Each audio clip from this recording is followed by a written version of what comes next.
tuna kan en lai hi hồi kan về du kha lâu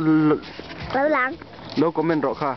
tuna kan en lai rek hi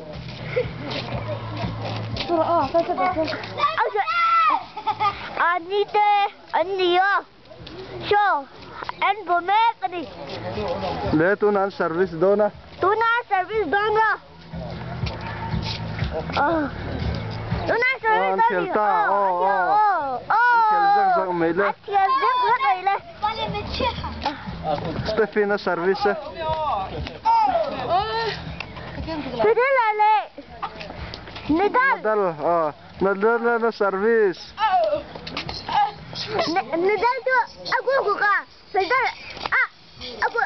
aku Fidel ani Nadal out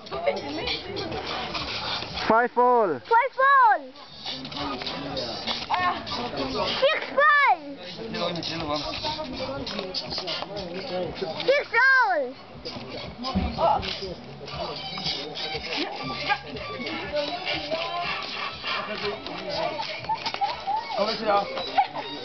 tuna chak hi 7-8 lampa ta ne tum dona ni tuna chak hi Ronaldo ne tum don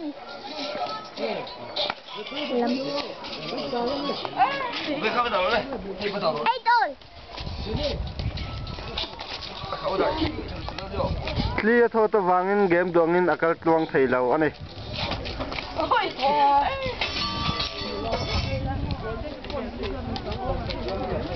so kan khol lian te po an local so kan khol lian te mo local ni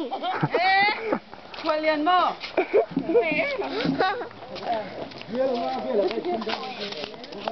le service leta Federal nine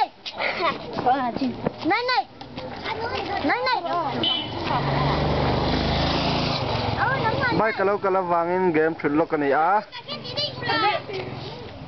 ball boy 10-8